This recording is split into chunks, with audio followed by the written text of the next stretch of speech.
appreciate the likes of Trevor Quickshot Hendrick. Dracos. And Jankos. Sadly today, Dracos, of course, is sick. The Sifa guy, wherever he's gone. Sifa hated that guy, so I'm glad he's gone. Yep. But we get double colored here. Double analysis in the champs leg. Lay down the law. What's going to happen?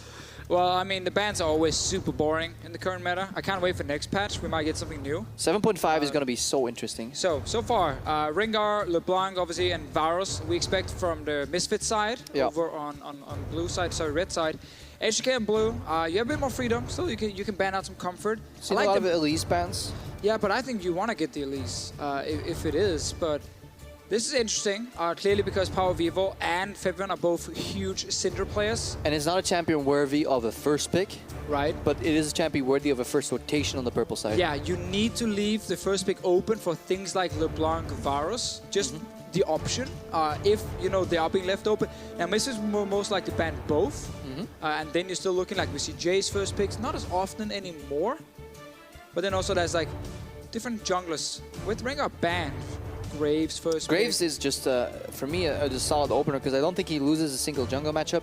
He can play different routes, which is incredibly important. When you play versus an experienced jungler, being able to kind of switch up your routing, arrive at any point in the map, at any point of time, hide your jungle pathing by just doing leashless starts, very important. That's the leash you mentioned before, Krepo.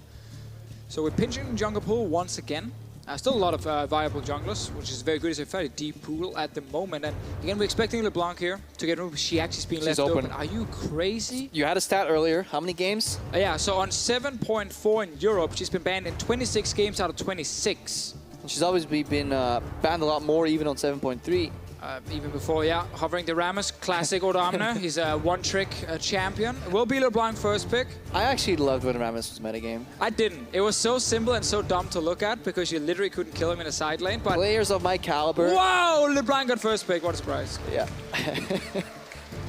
Nice hype there. Maybe you want to do the play-by-play. Well, LeBlanc locked in. What is actually Misfits' counter pick here? Because they left it up with a purpose. I mean, yeah. And they have to get their counter pick in first rotation because I don't think they have an obscure enough champion that H2K is not going to find in the second bat phase. Not that we know of. Not that we know of. Or maybe Misfits don't know what they're doing either, and then how could H2K know? Obviously, they will have a counter ready, so Tahm Kench, a soft one in that sense. I wonder if we get Ryze from PowerOfEvil. He has been practicing it so much in solo queue. Just to have like this kind of setup where when LeBlanc goes in, you can punish. Instantly just W her, you can save whoever target she's going for with the Tahm Kench. You don't have to pick the Ryze now if you still want your jungler, or you prefer the AD carry like a Jhin, and then you can take Ryze next time. But there are definitely other picks depending on the matchups. There's the Ryze. Yeah, and this is a pick that traditionally, if you look like at the history of PowerOfEvil, he wasn't really playing that often. No. And it was often criticized for not having it in his champion pool, and that is a story we've told a lot about PoE, especially on Origin. This guy was struggling. He really didn't look as good as he did in the past, and the resurgence he's made with the Misfits team and infrastructure around him has definitely shown a different light on the player. Now, I want to see H2K punish bot lane. Like, they see Tahm Kench so early. I would love to see something like, again, like a Karma lane, something where they can really get a lot of pressure and try and like bully around it, because you know LeBlanc is going to play 1-3-1.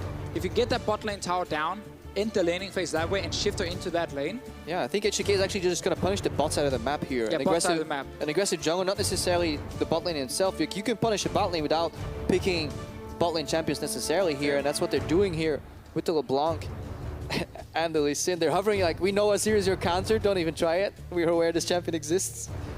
And they go for the Ashe. Again, they want a bit of pick potential, especially from the bottom side. H2K clearly setting up for this 1-3-1 skirmish pick comp. Yeah, now Misfits, they have an AD carry they would like to lock in, and preferably a jungler as well. Well, that's the thing now. Misfits, they have the chance to like pick the jungle and then start, you know, just matching. And simply say we can now like just ban our supports. We have already shown Tahm Kench. They're going for this full tank game comp scaling where LeBlanc just won't kill a damn thing. It does make sense though with the Ivern. When you play Ivern, everybody becomes a tank. Like the shield, the double locket that you build up, it just makes it so hard for H2K in teamfights to find a pick. But if you isolate them, then of course you can pick them off left and right. Also, if you focus on early game, you can punish Misfits before they get to the point where the Tahm Kench, the Ryze, the Ivern all start becoming super powerful. So I want to see that ranged support coming in from H2K to try and really dominate the bottom side of the map. Top lane as well. You can still go for tank there, because you got Lee Sin, LeBlanc, AShe. That's already enough like pick potential. You don't need it from your top laner specifically. But I want to see some focus on a fast early game, because otherwise Misfits are just drafting this, as we normally call like easy to play, late game comp with Ivern. But if Misfits ban out Nautilus here, maybe harder for H2K to find a suitable tank. They get rid of Renekton. They don't want to play full snowball early game, so they're looking for an anchor. Oh, they took the Karma away. Smart. In the top lane. I like this. Is that Misfits planning to first pick Nautilus? Because I think if you ban these two champions, you have to just pick it up. Because if you hand it over to Odoamne, you give such a good answer and it's such a good fit in the composition. Or they just say, you know what, let's get our AD carry and save last pick for Alphari. Play Trundle. Play Trundle maybe, see if we can get some sort of value against a potential Nautilus. But because Nautilus is so powerful, obviously you can't just take him. Because a Ryze Trundle comp could actually play a really solid 1-3-1 here. With Tahm Kench in mid lane. With Tahm Kench in mid lane. Both sides for extra support. So there's definitely value in saving top lane pick and just go Jhin here. And just kind of match the bottom lane. I like what H2K do. They ban out the Ezreal, but wouldn't an Ezreal have been too slow for Misfits, I feel? Like, wouldn't you actually be sad if you're H2K that the enemies pick Ezreal? You already have full scaling on every single role locked in so far. I think they would have been happy playing against this. Because now, if you force Misfits in a slightly more aggressive, you know, band-aid solution like Caitlyn, I think you lose momentum on your snowball. Well, you can still play something like Zyra here and have like a super strong 2v2 bottom lane if you are H2K and play around it. Malzahar, of course, is banned as always. Yeah, let's not forget, usually when we see Caitlyn, we see, oh, this champion will win bot lane. But traditionally, AShe has been a fine matchup into Caitlyn. If you pair that with, just like you were talking about earlier, support range disadvantage, then it is fine. Caitlyn will not solo carry this lane. The problem is, it is much easier to push through an Ezreal Tahm Kench lane than it is to a Caitlyn Tahm Kench. Probably a good chance we see Nautilus again. Not the most exciting one, but just to get a bit of stability up from the top lane, and you don't really know what else you're going to play against.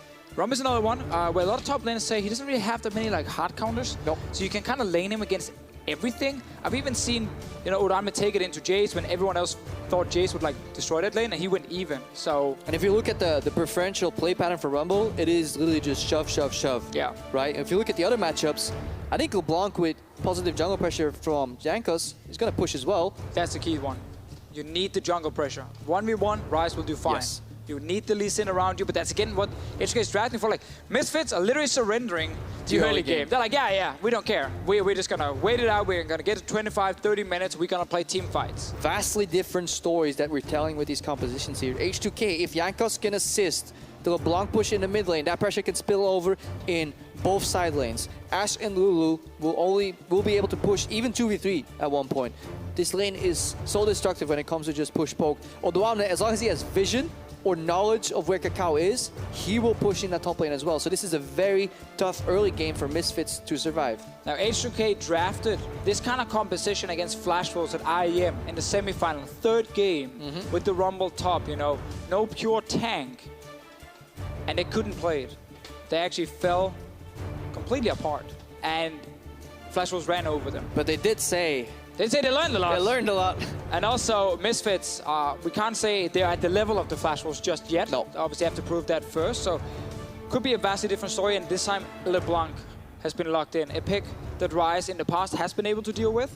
But one mistake. One mistake, Mitch. LeBlanc has 2 kills, and then she takes over the entire game. Oh, it's very important that Misfits play super clean early game here.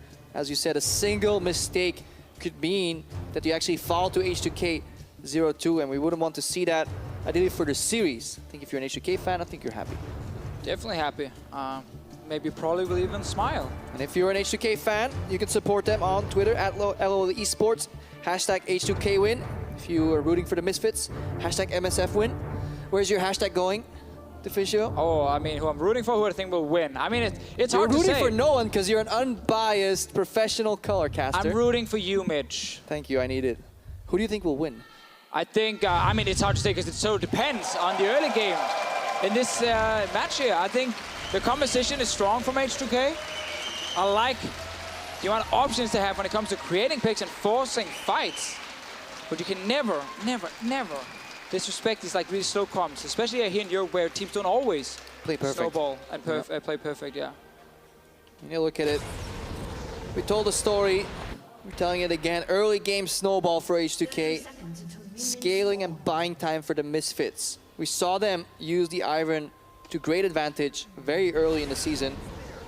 On a jungler like KaKAO, traditionally in his prime, not really what you would think is the utility support type jungler.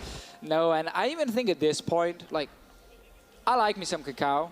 I especially love him when he plays Lee Sin, even Rengar last game. So it makes me a little bit sad when I see him play Ivern, because I'm like, you don't need to. You're so good, you can just get fed on your own, and you can like carry these games. But of course, a well-played Ivern is a very strong utility tool. Does he micromanage Daisy better than other junglers? Oh, that's probably it. You know, his Daisy mechanics are top-notch. Getting the shields. Another standard invade here. Just because, so what Ivern likes to do is start on bottom side with blue buff. So often, like, you prep your blue buff, oh sorry, you prep your wolves, you go down, you smite your blue buff, then you prep your Grom, you can go up again, take your camp. So Jankos, he knows this. This is super greedy from him though. Usually you would just steal away a buff and disappear. To incorporate the new and kind of improved Raptor start is actually quite greedy, but it'll give a very good path here for Jankos, because the problem is when... Well, if we just go to the Ivern now, we can see again what he expects is this very standard path, but KaKAO's on his way. He's taking the blue buff with Smite. But no Smite, so he can't actually... Once Jankos sees blue buff, he knows that he can just steal this away super easy, even if KaKAO contests. So KaKAO actually expected the red buff to be where Jankos started. So that's why he's checking the Raptor camp. That is gone. So this is a really good start for Jankos, because now, if he paths down to his own red buff, he actually stops Ivern. That's the point I was trying to make before I was rudely interrupted by my co-caster. Now PoE is actually in trouble here. Looking to dodge a chain here. Is in the minions, has to flash. Jankos flashes in for red buff. QQ, and it's over. PowerOfEvil is crying. H2K with a phenomenal start. But now here, PowerOfEvil, your jungler should have just called, I've lost 2 camps in my top side jungle. Watch out, where could Lee Sin be? On the top side of the map, because KaKAO checked the red buff and didn't find anything. Yeah. And he saw the Raptor camp was gone, so PowerOfEvil was staying in the middle of the lane, pushing a little bit forward, was just setting up for Jankos to gank him. Yeah, not very smart here. No good team communication. It's also super easy for Odoamne to keep pushing. And if there's any jungler that gets disrupted the most by being forced into a single quadrant and then moving over, it is Ivern, because he needs kind of that cross-quadrant setup. He needs to set up part of his jungle somewhere, move over, set up the other part, cash in, and then move back to the new jungle that he set up. And right now, KaKAO is forced to do a single camp per smite cooldown, so he's falling very far behind. And it's just a nightmare start for Misfits, because they did not want to fall behind this early. They did not, for some reason, expect Jankos to come from that top side and get a kill mid. And this actually stops, you know, aggression as well from PowerOfEvil, because he has no flash now. No. He's playing into LeBlanc. Yes, he has cleanse, but if Jankos shows up, that is irrelevant. Right now, Jankos gets revealed, low HP, so that means all the lanes can breathe a little bit. But Misfits, we have to remember, they only played with a substantial deficit in 2.3% of their games in the early game. This is a whole new world for them. And last game was even in gold. But once we got to like the early parts of the late game, H2K did have control. Misfits could simply not react with their composition. Another sad thing here for PowerOfEvil is the fact that his first back did not reward him a tier. And that is like the real QQ moment, because you need so little gold to get it, and then you have to settle for boots. Yeah, settles for boots, has a single potion there. So he has to recall another time to start getting the tier, and it really just prevents PowerOfEvil from kind of rushing towards tier Catalyst, which he needs to lane against LeBlanc. Yeah, tier Catalyst Negatron is definitely the breaker in that matchup. Once you get all that, it's so hard for Febiven to push through. At that point, he wants to play on side lanes. Jankos, again, he's just looking to find KaKAO. A little bit off on timing. Yeah, it's very easy, of course. If you're 2 seconds too late, that camp is gone. Yeah. And what we see again, it was kind of the thing that we saw introduced at IEM from some of the teams against European teams. Like, to play around Raptor camp, it's the most experience from that specific camp. And that's why Jankos tried to time it. His top lane now, Alphari is full HP, and there's no level 6 for Odoamne. This is a tough dive, especially if Alphari can't flash. He's taking a lot of damage right now. Jankos just, they connect everything. Alphari just straight up dropping, not electing to flash anything. May have been the right choice there. Now Chei's under pressure. KaKAO finds bot lane cross-map play here. Can Nuclear survive? Burns heal has flash left. And again, we were talking about this 2v3. These guys are super safe, because any sense of aggression from the Misfits bot lane will betray the gank. These guys have been playing passive the entire game. Suddenly, of course, they will know KaKAO is there. It's not like KaKAO wants to gank the bot lane either. It's more, oh, my top lane is dying. I have to do something on the map. And you go down to this Tahm Kench lane, and it's kind of like, meh, we don't have the damage to kill them. And that's a problem. And Jankos now, 2 assists already. His 2 solo laners have gotten kills. Great start. Yeah, and more importantly, he can actually hand over this blue buff to Febiven right now. Looking at the game 1 stats, both these junglers were honestly pivotal in their compositions. They were very important to any of their 1 fights, but Jankos still performed just slightly better right now. He's really dominating KaKAO in this matchup. And now again, different setup with Ivern for KaKAO. So KaKAO is not a playmaker in this game. He's relying on the rest of the team, but the rest of the team right now, if you look at the soul laners, they're falling behind. Yeah, 10 CS and counting here on Alphari, whose lane has bounced out. Jankos getting the safety ward first, and they're looking to set up another dive. Yeah, Odo is level 6 now, so they can go for another one. I think Jankos might get 6 on his camp. I think he's just making sure that Ivern is not there as well, so they know they're not getting counterplugged. Look at how much damage Alphari is taking from keeping this wave out. He's so dead. There's no way to survive this. Maybe 1-for-1 if the dive is botched, but it's so easy. Flash goes out, Jankos connects, and that's it right there. Yeah. Odoamne really going to town on Alphari. Wanted to see him in a carry matchup. It's been tank versus tank. And H2K's experience is really showing through. Yeah, this is not about the 1v1. It's about Jankos against KaKAO, and right now Jankos on the Lee Sin, winning out. KaKAO's here, but it should just fizzle out. Oh, he gets caught. The juke predict there from KaKAO. Oh, okay, that was good. That was nice. That was good. He didn't even flash. He knew. No, yeah. Jankos got juked. It's in his head right now. It's definitely. Jankos like, oh, I can do everything. I'm the king of the world. I can sidestep the skill shot. And his little candy thing kind of flies at him. And KaKAO outsmarts Jankos on that one. I do like this move for Misfits. Whenever you lose the map, it is always good to shake it up and send your bot lane to a different lane. What's very interesting though was how them swapping top was honestly the reaction to, hey, our top lane's gonna die. You know, our top lane, he's screwed. Problem is they arrived like 5 seconds, 6 seconds too late. And then he goes down anyway. Good return kill. See it again, Mitch. Yeah. I mean, I'm the play-by-play here technically, but yeah, the ulti goes down. It's so easy for H2K to execute all of this, because KaKAO just isn't in the right spot. Also, IgNar and Sama were coming, so a case can be made for maybe having somebody flash. You know, flash towards your Tahm Kench. If IgNar was just a little bit faster there. Okay. Let's see skill shot. Come on. Come on. You want to play by play? Let's see it. Okay, so here. And he rocks. That was actually surprisingly accurate. I've been practicing. Learning my Ivern sounds. Nuclear looking to push out here. H2K just looking to not get surprised, because that's the only way Misfits fight back. Good ult here from Odoamne to stop the wave. Might get caught out though, Mitch, and he is probably gonna die from this one, because now it's Devour time. And they're dropping PowerOfEvil, drops out in the mid lane, getting pressured out. Odoamne lost his life, so this is a good moment to breathe for the Misfits. But they're still losing that third pressure in the top lane. Yeah, Odoamne here, so the plan for him was, I'm just gonna ulti the wave and I'm gonna peace out. Because then I kill the wave, we get a huge tempo advantage on the push and we can get a top lane tower. Sadly for him, 2 guys showed up, and again, KaKAO hits the skill shot. Yeah, sounds like a good plan, but in essence, still the map configuration is much better for H2K here, because they have all this pressure on all these towers, and the second one tower fell, which did in the top lane, the map goes open, and that is definitely what H2K want in their comp. Everything KaKAO's been doing so far is damage control. Like, he's just trying to get something back for his team because they fell so far down.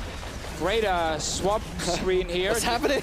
You guys can see we got cutting away some of the champions, but they are killing the tower in top and bot lane. Misfits, they win the race. Somewhat, they get a turret down, but there's a 2-2 falling here, and it's an extremely long lane right now. If you can put Febiven right there, you can really assassinate. This gave me some old lane swaps. Flashbacks right here where, oh my god, they didn't bounce the wave on top side. Big wave now for the enemy top laner.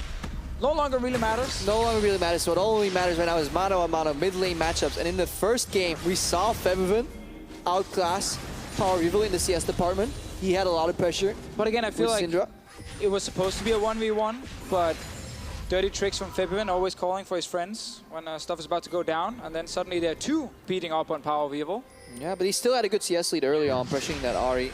This time he was cheating though. He brought more people to the party. Here we go. Does it again. Enchanted Crystal Arrow. IgNar goes low. He has the great health, but it's not enough. He drops, had flash, had exhaust, but he was just not ready to flash out. Misfits are just not ready right now to play against this kind of composition where so many things are happening. All started with Jankos, and everything is dropping. Second, third tower. Yeah. I'm gonna change it too. A lot of towers are falling, is what we're saying here. Towers are falling, guys. Towers are falling, people are dying, and more importantly, Misfits cannot afford to do this with their comp. They opted in for a super late game scaling because they felt like the last early game went so even. So they just put all their eggs in the late game basket, but right now they fall 3.7k gold behind in the early game. That is such a disgusting lead for H2K. Guys, 10 minutes in is far and away the biggest deficit. Misfits have been in all split long, and now we have to see how they play when they're this far behind. Like, at some point you can't do anything. No. Like, you literally just can't do anything if the enemy team is playing correct. So I like this from H2K. You put Febiven on the bottom side because now you can push out mid. Caitlyn at this point is so weak. She has no Hurricane. You know, she can't wave clear that fast, so you can just push out the mid lane and you can roam. That's what you see Nuclear is doing. You see it also from Chei. He's in the enemy jungle. So now you get full control of the bottom side. Yeah, Chei is so comfortable just invading on his own, really, because the risk of getting caught out is extremely low. The only counterplay that really exists for the Misfits right now is a Tahm Kench ultimate combined with a lingering deep ward for a teleport.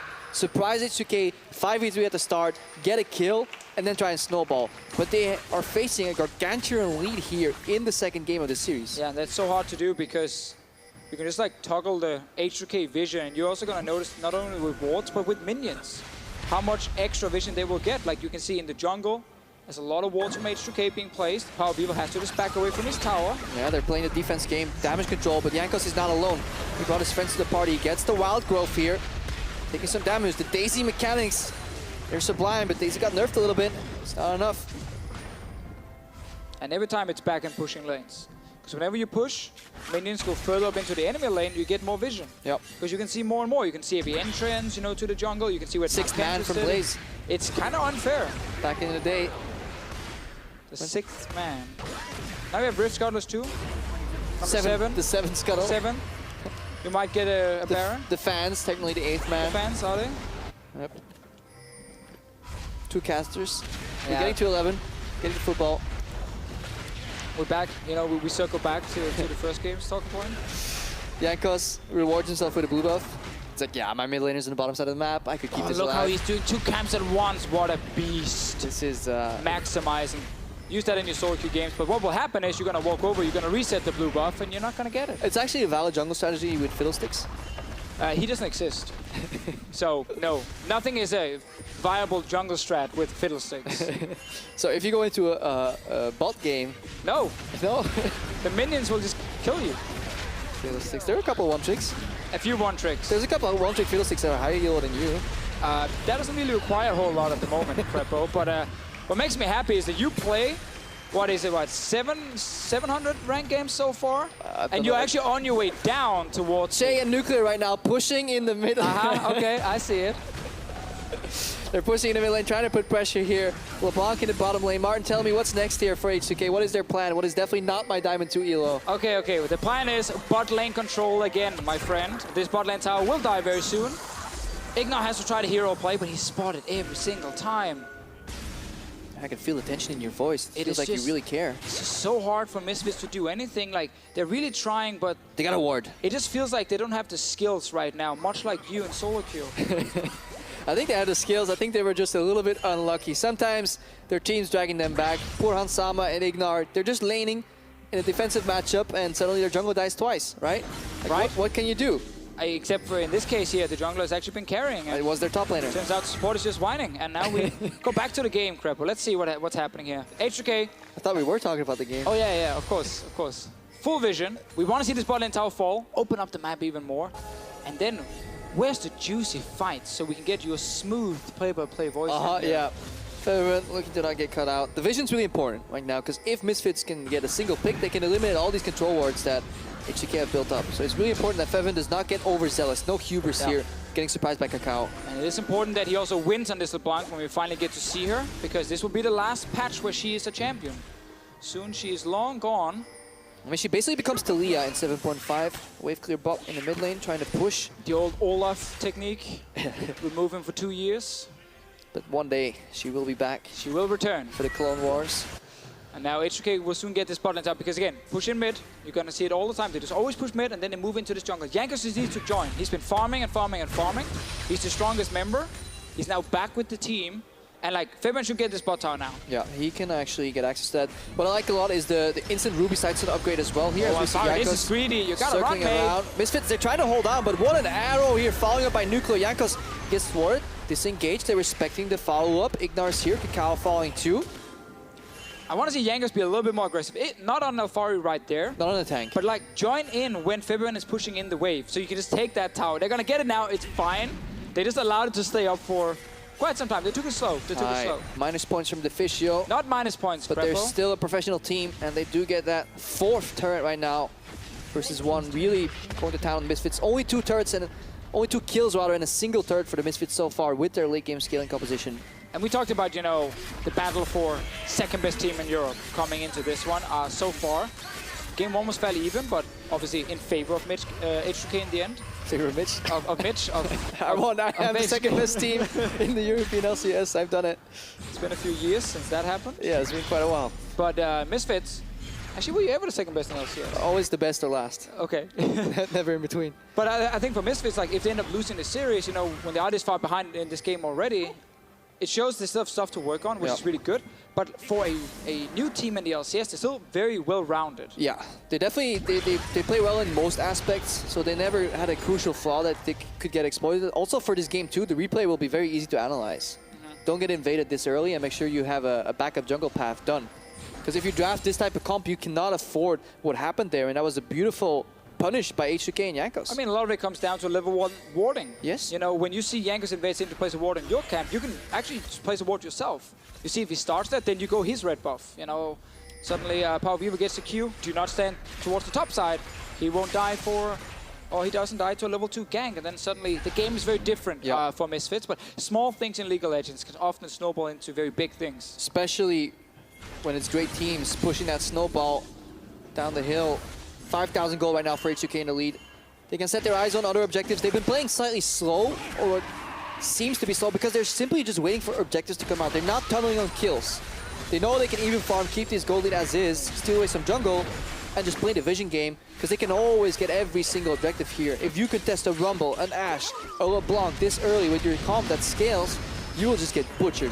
Yeah, they get it. So this is a good play, actually. IgNar trying to make a cross-map play on Odoamne. It's 2 tanks, technically, so Odoamne could survive. There's another Ryze here. Coming in, PowerOfEvil trying to chunk down Odoamne. Odoamne gets a kill, he flashes, he jukes 1, jukes 2. Alphari drops out, he is still a tank, so he will survive.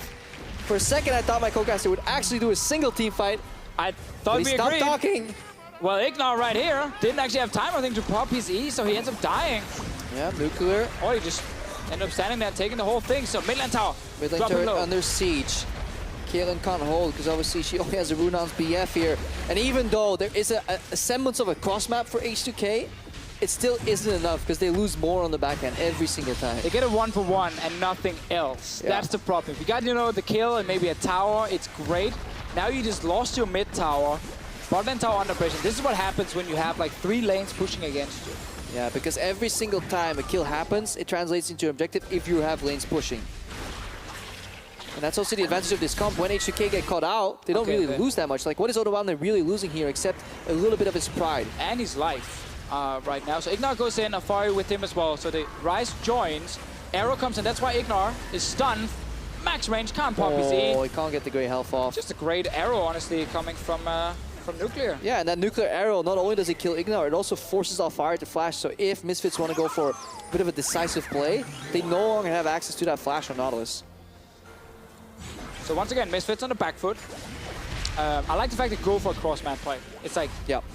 It's so easy to sit back and do nothing. Of course, that's what other teams have been doing, and we've been criticizing them a lot for it. Because like, there's no point in just sitting and waiting to lose the game. In this case, there is obviously a case to be made for being defensive, because you have scaling on your side. To a degree. To a degree, but like, you still have your bot lane tier 2 outer turret.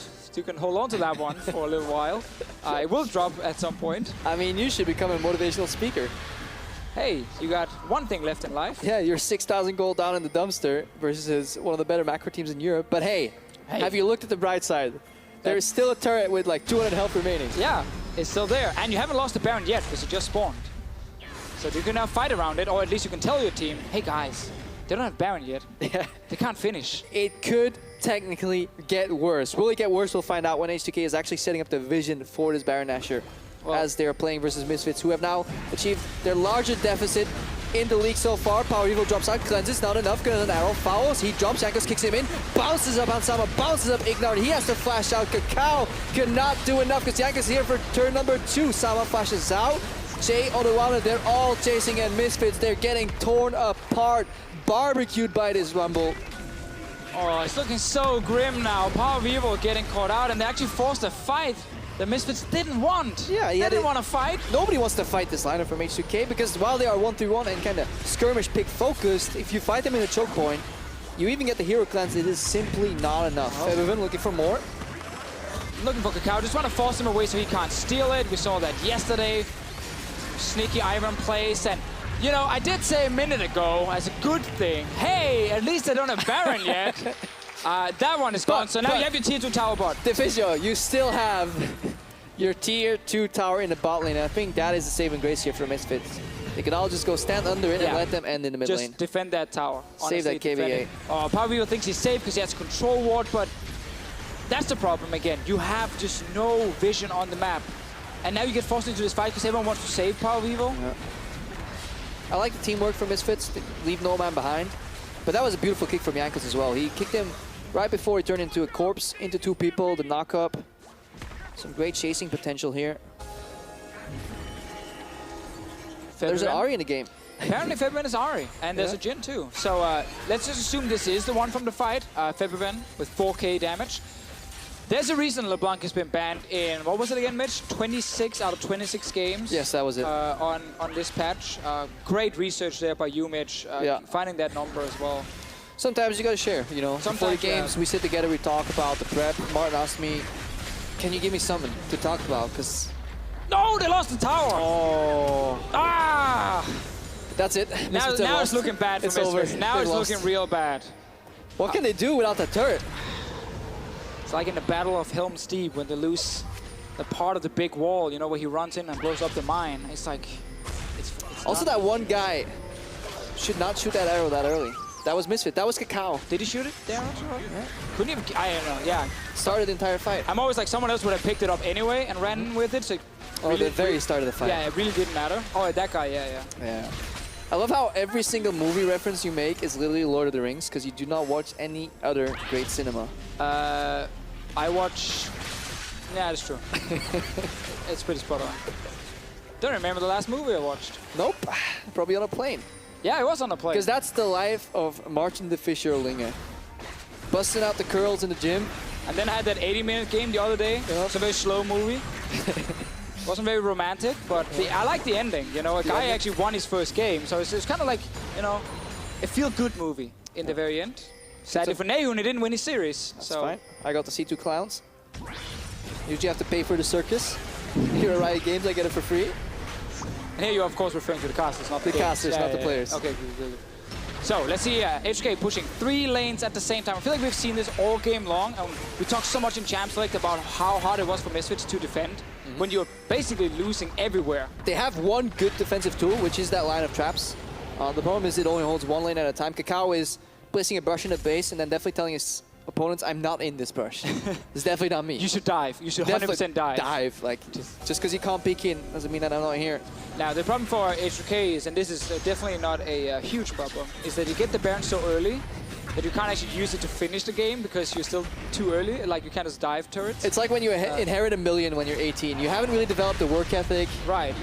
Also, it could have been 2 million. Could have been 2 million. Sadly, you only get $1 million, so... They're still going to be happy, of course, H2K. Are they going to wait for their second million? Or are they going to at least open in the hit with this Baron? I think they're going to wait for the second one. Yeah. They got Infernal Drake, good investment. $500,000. Definitely half, close to. Are you going to wait for like 5 million like Origin? Or is 2 enough? That's a lot of Barons. That's a lot of Barons. Let's see what this is. So if you are Misfits, Krepo. Yes, Deficio. I hate always standing here and going like, oh, guys, still have a chance, it's okay, blah, blah, blah. But Barcelona, 6-1. They didn't have a chance. I just think at this point in the game, like we see this pretty often, where you're this far down, like you literally just have to rely on a mistake. Yes. Like, that's the only thing you can do. And you gotta pull the trigger. The problem is, so many teams get prevented by or presented with like kind of half mistakes, and they're like, no, we'll wait for more. No, you can't do that. Not against a team like H2K. But H2K is also a team that in the past has given up some of those mistakes. Yeah, once per game, when they have fantastic early to mid games, they make that one mistake where they overchase and die. We actually talked to some of the players about it, and it was like, it's always based around, you know, greed. Yeah. Like, come on, we're so far ahead, guys. We can take this fight. Just go for it, you know, just kill this guy. And then they end up overchasing because they don't respect items that have actually been completed on the other side. And that is an element of snowballing. You gotta take slightly suboptimal plays that in an even fashion wouldn't work out, but because you're ahead, they will work out anyways, and you get even more lead. The problem is if the risk assessment there goes wrong, you can throw a lot more than you gain. So in this game, we don't want to see that, but Febiven jumping in. Gotta respect the fact that Ryze can W him instantly, but that's why Febiven jumps in and uses ulti.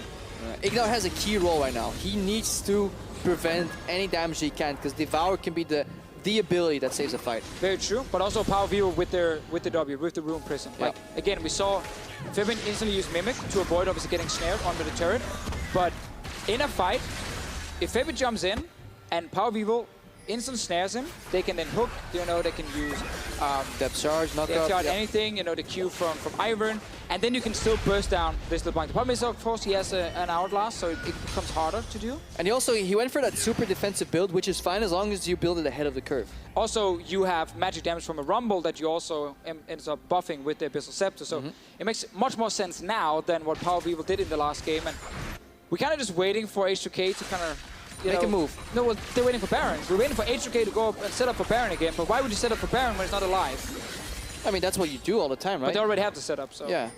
I think they're stalling right now. They're just keeping all the lanes pushed. Greed for H2K would be actually committing for a tier 1 tower, because committing right before Baron spawns is the way to throw a game. So what they're doing is, wait for Baron. If Misfits wants to fight, perfect for H2K to take the fight. If they don't want to fight, you get another Baron, and you might have to wait for another Drake into an Elder Drake. Like, that's why some of these games sometimes, you know, really get to 40-ish minutes, even though a team is so far ahead. Just because pushing into the base with a very, very short travel time between fountain and turrets makes it difficult. Makes it very difficult. The good thing is, though, H2K have done really good setup. The only problem that you could fault them for is that they don't have a ward in the pit, so technically there could be a blue trinket spotting Nashor right now. They have 4 control wards in the enemy jungler. They are really shutting down the entry wards. They're dewarding the best they can, so that means once the Nashor spawns, Misfits have an incredibly long route to take into Mount Doom. Very true. Another problem for H2K when it comes to pushing is that Rumble, while he's winning the bottom lane, he's a melee champion. So he can't really get in and start hitting the tower because he has to respect the Nautilus. So they don't have anyone who can actually get damage on a turret. There's Rune Prison from Ryze, that's why Baron is the objective. And they're just instantly hard committing. They're not giving Misfits a single moment to breathe.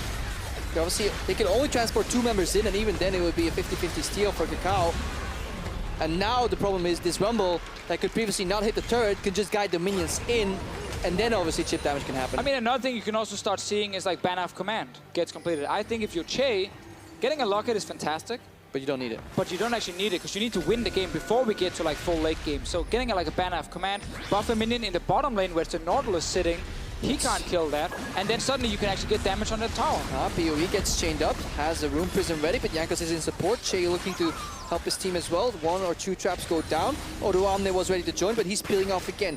Buffing creeps in different lanes. Yeah, you always have to push multiple lanes if you're H2K, because whenever you go for one lane, you allow Caitlyn to set up her traps, and then you can't really get to the turret. So I really want to see that banner, just to have the Odoamne lane. Yeah. Getting pressure on the tower. There's quite some frustration, I feel, in H2K right now, because they get the Nashor, they don't base immediately. They go for a bit of a push, like, yeah, let's base anyways. Right. So they essentially just waste a minute on their Nashor buff before they're in full formation. Something we've seen before from them again, it's the one thing we often criticize them for. The late game blunders. I think Misfits, when it comes to the kind of proving they can be a defensive team, didn't really impress us in this game specifically. They fell really far behind very early. If you play this style of composition, you cannot afford to make any mistakes. This is a type of draft, if we see it versus a team like H2K from Fnatic, we would be critical. Yeah.